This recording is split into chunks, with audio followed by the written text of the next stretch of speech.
Welcome to the Nursing Post podcast, All Nursing All the Time with Ashley Moore and Rosa Horsley.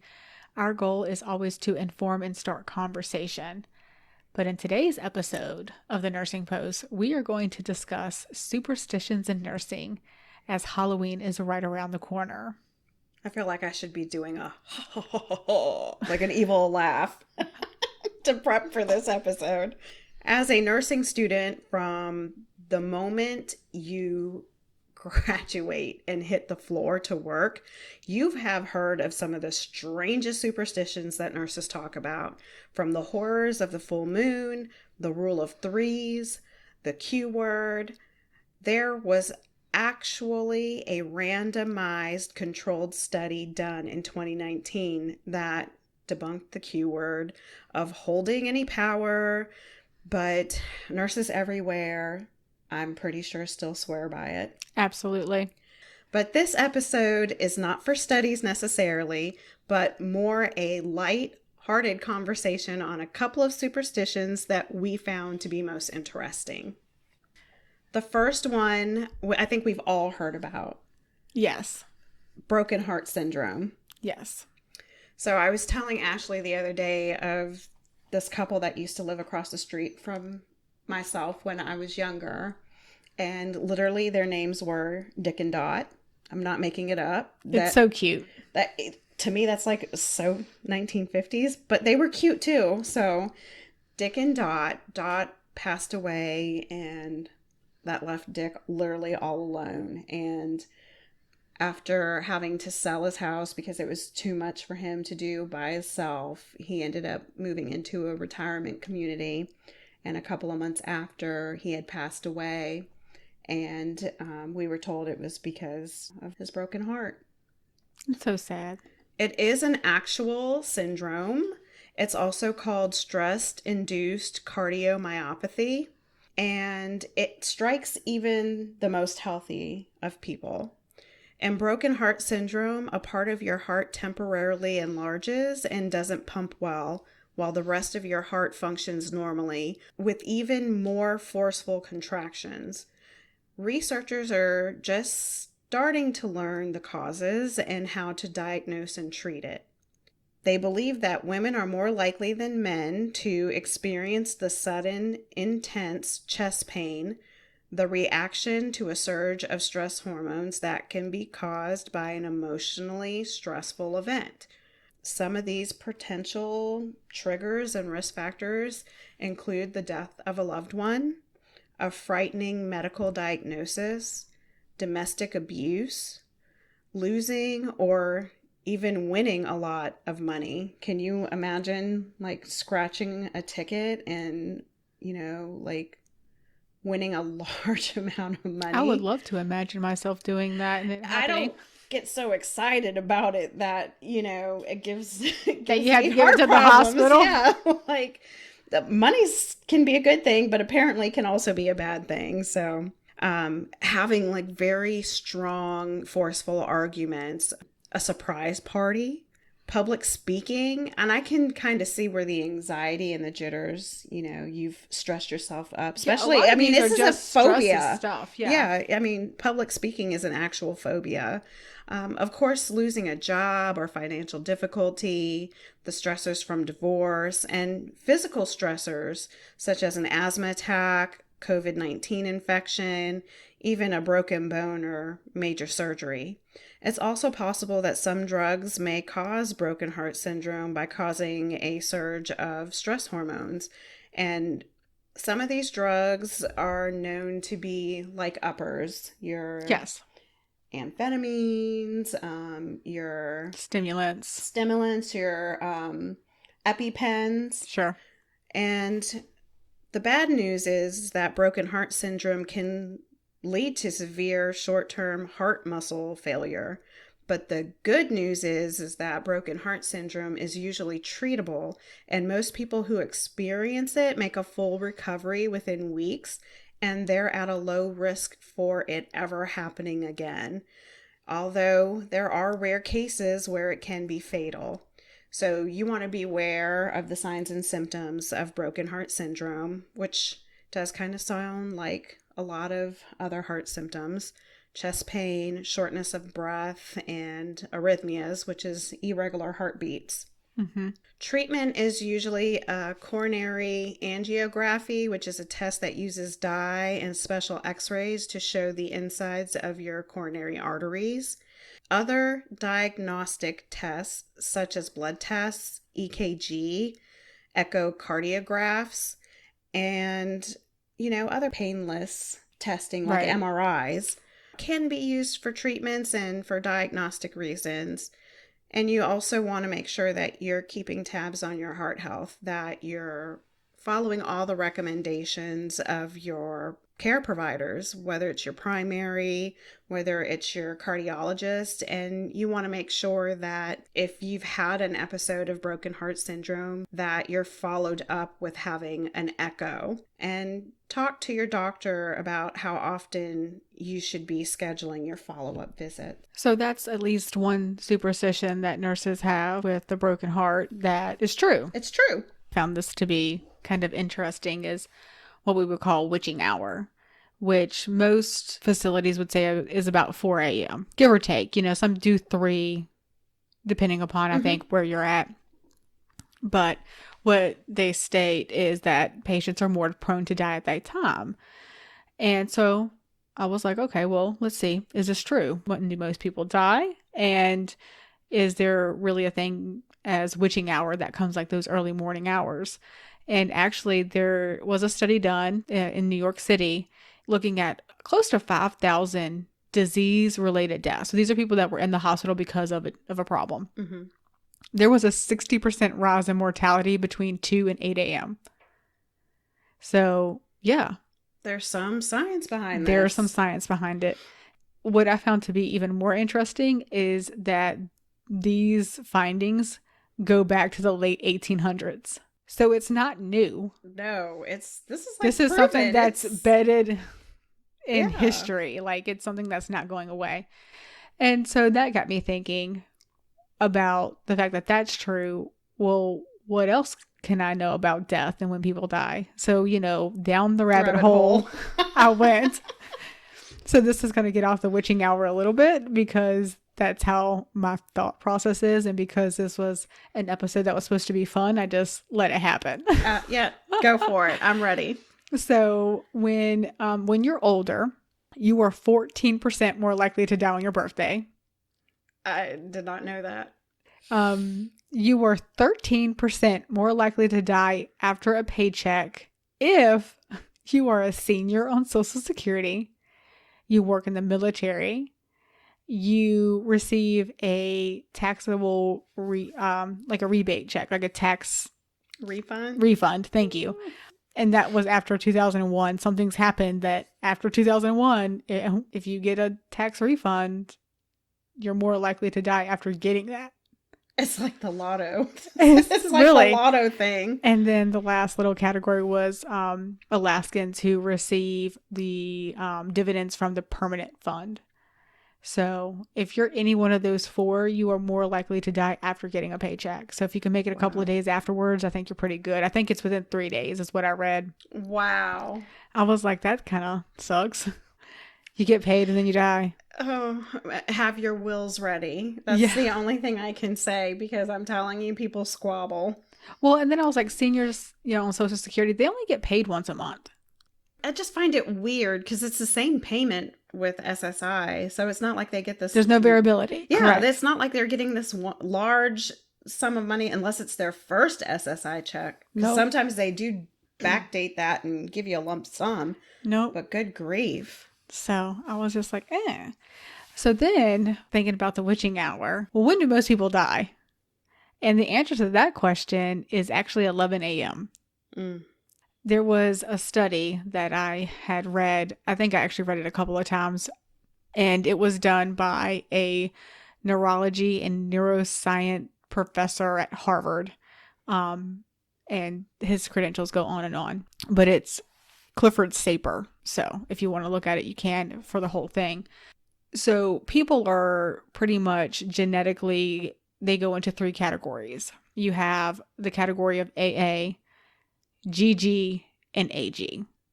So I'm going to read this little blurb out of his study. And just know that there's 3 categories people go into without me getting into the genetics of it, because it's just not necessary for this. During the time when a person is dying, social calendars are much less important. Makes sense. So we think that the period, the individual lets their own biological clocks shift further from the external world. So the GGs drift further apart from the AAs. Okay. So the 2 different people kind of drift away naturally. The AGs stay closer to the AAs. So if you have at least one A, that kind of puts you closer to that one phenotype. The result is that the different biological processes that lead to death occur earlier in the day in the AAs than the GGs. For example, there's an increase in cardiac death from about 3 to 4 a.m. to about noon. Wow. This is thought to coincide with the increase in hormones like cortisol and adrenaline that increases heart rate and blood pressure and may push someone with cardiac problems over the edge, causing cardiac death. So each type of death has kind of like a circadian rhythm tending to occur most commonly at a particular time of the day. And it depends upon what types of psychological events tend to trigger it and when they occur in the individual. So there's some factors in there. Even with those events, the biological clock is still ticking. And this was also associated with people getting away from technology. Oh, I can imagine that. So they kind of go back to nature. In a way, like they're not looking at phones and TVs. They're not keeping up with the news. They're not doing any of those things. They're just kind of going back to where their natural sleep-wake cycle is. And the AAs tend to be earlier in the morning, and so do the AGs, but the GGs tend to be later in the day. And so those groups just separate naturally. Oh, this would be interesting to see if the baby boomers and like millennials would have different times of deaths. I know we won't probably be able to tell that until like way in the future. But when you think about it, baby boomers weren't stuck to their freaking phones and tablets and computers and television all day, where millennials are pretty much, you know, some of them have anxiety attacks if they don't have their phone in their hand. Right. And part of the thought process with this kind of back to nature, back to your biological time, your biological clock, and then that's why people are dying at the same time, is because it kind of goes back to biology versus what we make it. And when you think about what we make it, if I think about what time I should be awake and what time I should be asleep, you should be awake when the sun is up. And sleeping when it's down. Yeah. But yeah, we don't do that. We get up before the sun comes up. We're getting ready. We're exercising. We're, getting ready for our day. We go to work all day, come home, got all this list of stuff we have to do. We're staying up well beyond the sun going down to sleep for a little while and get back up and do it again. And what do we do to help wake us up? We turn on lights. We splash ourselves with cold water. We give ourselves this false sense of it's time to get up. Yeah. But it's really not. And I wonder if that's why 11 o'clock is that time. It's like, no, this is kind of back to just nature in a way. Well, every year, twice a year, you'll see on the news about daylight savings and how it has adverse effects on your health. And they tell you that you should actually prepare for that time change like 2 weeks before it actually happens. I could see that. So I can see this whole circadian rhythm and, playing a part of it. When you're giving me an extra hour, I'm good. But when you take it away, I'm angry as hell. I mean, it takes me a few weeks to get straight. Yeah. So that makes complete sense to me. So weather changes do make a significant impact, whether we believe it or not. And labor and delivery nurses probably would agree with this, and I would love to hear like comments or stories from some labor and delivery nurses. Please post it to our website. That would be fun. So rain and storm clouds bring more than rain. They bring babies. There was a study published in the Archives of Gynecology and Obstetrics that found that low barometric pressure induces rupture of the fetal membranes and delivery. On days where there was a large increase or decrease in barometric pressure, there was a significant increase in the number of deliveries. So this superstition is a fact. I think we've heard that and seen that as nurses. Yeah. I would really would want some labor and delivery nurses to post some of their craziest nights on the website to share. I think that would be super awesome. Yeah, and there were a lot of superstitions that we didn't go over and some that I had never heard of when we were looking up superstitions. We just kind of picked the ones that we thought were interesting. Well, yeah, like all nurses will say don't ever say the Q word. Right. Well, if I've had patients say the Q word, which is quiet. If you don't know. Yeah, I would even have patients say the Q word and I'd be like, shh, don't say that.